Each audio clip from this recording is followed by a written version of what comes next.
Scorpio Sky won the ladder match at Face of the Revolution at Revolution, also known as the Brass Ring ladder match, because we gotta be on the nose with our shots. But in fact, it didn't even look like a brass ring. If they were really going for a brass ring, they should have had it small. But instead, it looked more like a gigantic Sonic the Hedgehog coin. Sonic the Hedgehog ring. But that's here or there. Scorpio Sky won the match, shocking everybody. Everyone assumed it was going to be either Pentagon Jr., the surprise Ethan Page, or just anyone that wasn't Cody and Scorpio Sky, because Scorpio Sky had the least story going on. But sure enough, yeah. Turns out that Scorpio Sky was the victor and goes on to fight Darby Allin, who had just had a brutal cinematic street fight match. I'll get to that when I can. And sure enough, this led to a second to last closing main event before the Inner Circle War Council meeting. And subsequently, this led to other changes for Scorpio Sky's character and what looks to be the ultimate demise of SCU. As such, I must sacrifice the "this is the worst town I've ever been to" shirt. But moving on. So, yeah, a lot of people like Darby Allin and Scorpio Sky weren't 100% heading after that match, because let's be real, one went ahead and put his body on dangerous levels of insanity, and the other one was in a brutal ladder match with Lance Archer especially. So yeah, Darby Allin's coming off of this with his ankle and everything all messed up, and this match, it was pretty dang good. It had some. There were times I was like, there's this awesome moment where Darby Allin tries to go for a suicide dive, and yes, shocks everyone with where Scorpio Sky catches him midair and does a diamond cutter move, or just a cutter, or the Orton RKO onto the matted floor, and I was like, okay, that's pretty. You have my attention. Because the last time I actually cared about RKOs, meaning that kind of insanity, was 2015, when Orton smashed Seth Rollins with an RKO after his failed attempt at a curve stomp. And there was a moment where I was thinking Darby Allin was legit hurt because the way he landed awkwardly on his ankle, but then it turns out he was really selling, so I was like, "You okay, kid? You got some good selling here."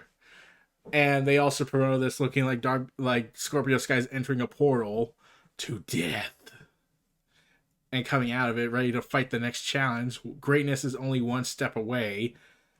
So, yeah, Scorpio Sky and Darby Allin just go at it for a while, and they go for a TKO. Sky is looking for a TKO, but Darby Allin rolls him up in an inside cradle to get the victory and retain the title. But sure enough, Darby Allin, after his thing, he goes over to give him a pat on the back. Darby Allin walks away, but Sky didn't look like appreciates that, and he ends up working over Darby Allin's ankle injury. He starts in a heel hook and starts beating the hell out of him. And the referees help break the hold after they had to get more, and Sky looks at his hands, and there's a smile on his face like, "No, I'm playing with power." And the camera just holds on to it for a little bit. It was so good. Like, come on. Like, this horror, like, it felt like he was horrified what he'd done, but then he starts to think about it more, and it's like, I'm starting to kind of like it. Where he has now this sense of power and illusion. And I was like, man, what is SCU going to respond? Like, how will Scorpio Sky and Frankie Kazarian, how will Christopher Daniels and Frankie Kazarian respond to this development? Their buddy just crossed the dark side. In fact, are they still together? They have a story going on where it looks like if they lose one major match, it's the end. But from last I checked, they're still together as a team. But yeah, they said they would break up if they lost one more big match, and they lost in the Battle Royal, and they lost the TNT title match. So is this the end? Will they respond to Scorpio Sky? and his actions. I'm curious to know. And yeah, let's see. This match was what? Let's see. This match was about. It was a good match. Like, I'm not denying that part. All right, it's just I was thinking like, was this 16 minutes or less? I keep trying to keep track on that. Uh, especially since he had to keep track of the whole Dynamite's response to the ending. I'll get to that eventually, but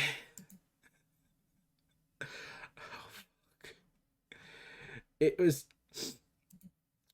it was about 13 minutes and 15 seconds. The match, I thought it was 16 minutes, honestly. Uh, they got a 3.75 rating on the Wrestling Observer newsletter, and a lot of people praised the match.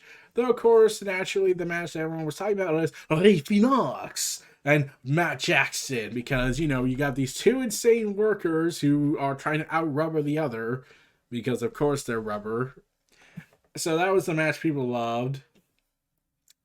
But yeah, this was a pretty solid match we got out of this. It, especially with some big highlight moments like this cutter on the mid-air attack. Oh, I miss when Randy Orton does that a lot. Age is evil. And then you gotta contend with, where does Darby go from here? Because now it's like Scorpio's got to build himself back up, or has to win a major contendership match to get the chance again. Will SCU respond? I have no idea. I just, but like, where do you all think Darby Allin should go? Like, should he, like, Dynamite will answer these questions in the following week, but will Scorpio Sky and him feud? Will Scorpio Sky do some matches to build himself up again? Will he fight SCU because they have to respond to this? They can't just keep this in the dark. Elevation. It's just, yeah, and they had to work, and especially since, and I love Darby's selling. Like I said, it felt so. I was thinking, is he hurt? I hope he's not hurt. Like, I saw this and I was like, he can't be hurt, right? He can't be hurt. No. Darby Allin is the most hot act going in AEW, especially with his partnership with Sting, and I feel like they still need to address fully about what's going on with Darby and Sting. Like, they have some context in the countdown video, but I want more details on this. Like, Sting wasn't out there to, like, be by his side. So it's like, is the partnership still going? Is it not going? We'll have to see. But, yeah, it's going to be a pretty insane couple of weeks, maybe till Double or Nothing to see more of this. And how will Scorpio Sky embrace this new heel run that looks like he'll be separate from SCU? Does this lead to Frankie Kazarian or Christopher Daniels trying to get him back or battling him and probably heading into Double or Nothing? Will he join Matt Hardy's big brigade of money-making plans? Okay, honestly, that would be kind of awesome. And especially, will this lead, no doubt, will this lead to another shot at the TNT title? I hope, but I feel like it's going to be a while. We'll have to see, but that's about it. Let's go ahead and end this part of the video, and discuss something in part 2 of this video stuff in order to get full context, since I don't really want to bank on just single minutes. But let's go ahead, and I'll be back with you guys with Rey Fenix and Matt Jackson. We're back again, everybody. How to describe Matt Jackson and Rey Fenix's match? I am convinced that they are secretly, experimentally using rubber technology. That they have secretly planted their bones, replaced them with raw rubber to bounce around the way they do, because Rey Fenix is clearly not human. We've established that. Rey Fenix is world champion material, I feel. I mean, this guy does the most insane flips, the insane dives, and bounces off of everything, and I'm convinced he is secretly made of rubber. I mean, and of course you got Matt Jackson doing these awesome flips and whatnot, and Yeah, I get people are a little mad about that. Like, there's different tastes in wrestling. Like, you got a match like Darby Allin Scorpio Sky being pretty good at times, and so then you got a big match like Matt Jackson and Rey Fenix that you're like, it's that match people are gonna either really love or really hate. And Dave Meltzer clearly loves it because he gave it 4.5 stars. But when it comes to fans who prefer the more traditional wrestling or a mix of the two, it's gonna be a match that everyone hates. It's gonna be a match that people hate.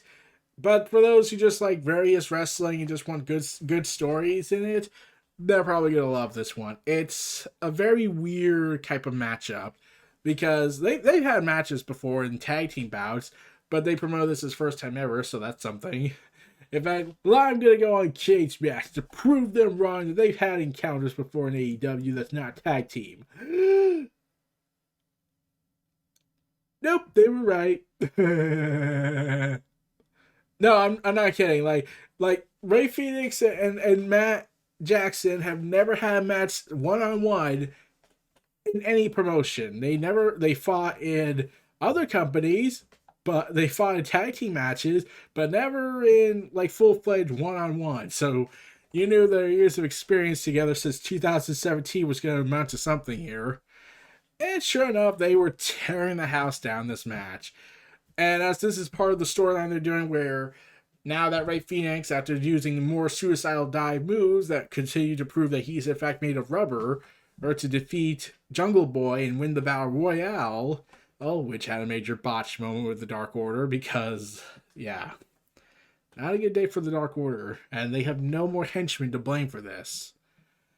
And then and Pac is set to tag team with Rey Fenix to take on the combined alliance of the Young Bucks. And with potentially with a lurking Good Brothers in the shadows, ready to gun for their chance. And sure enough, I'm just like, this is gonna be an awesome match. I would honestly, I thought for sure, I'm actually kind of wishing that Pac and the Busted Pac and Rey Fenix win the match and take the titles. I really would love for them to be the champs. But then you gotta realize, oh wait, there's a pandemic, so I don't know about Rey Fenix, but Pac's gonna have to go back eventually since he can't stay here forever until the pandemic's over. And yeah, that makes the match a little bit predictable, but we're gonna have to sell this for quality stuff and storytelling on the mic and all that kind of stuff. There was a moment where people were complaining about how there are no selling the moves hit on each other, and I was like, Roman does that a lot too. Like, all due respect to Roman and the awesome stuff, but when he was super pushed to the moon, he would, like, when he got the buckle bomb every time, he would always land a Superman punch to Seth Rollins and somehow then collapse. But I was like, I don't believe that. And then you have Cena, who way oversells it to the point of unbelievability, where Seth Rollins is coming about to land his foot, and then Cena just like, and it's like, it's like, he doesn't make it believable. Brock Lesnar makes it believable more than Cena, and Cena's been around the full time non-stop for 10 years at that point. It's just strange that how they do that, how the selling stuff happens. I get people want Matt and Ray to sell their moves more. I really do get that, but at the same time, it's like I get they don't think this is pro wrestling, even though to me it kind of is. But this is a acrobatic style and not the standard. Oh, they're gonna call an elbow tie up and hammerlock and whatnot. It's like there are various versions. I would like to see. I'm like nowadays you got big men like Lance Archer trying to basically be Undertaker if he was somewhat of a cruiserweight. It's still weird, and for God rest his soul, Brody Lee. It would have been awesome to see how he would have worked with the Young Bucks in tag team wrestling. Brody Lee and maybe John Moxley, since John Moxley was pitching and pitching and pitching for him to tag team with Brody Lee, which would have been awesome. And they do this, and it would have been great. Man, that would have been interesting. Damn you. Oh, God. It's just so much what could have been had Brody Lee not taken illness, and no, it was not corona as certain journalists tried to point it as, and even his wife came out and said it wasn't corona, we tested that. But yeah, it was this was a pretty damn good match for me. I know it's going to be an acquired taste for some who don't like that instant acrobat get up and then move around. I get there's a whole issue with the whole selling aspect in wrestling. Like, there are some who sell it really damn well. There are some who oversell it, and there are some who don't sell it and just then take a punch, and then all of a sudden they sell it, and it's like, yeah.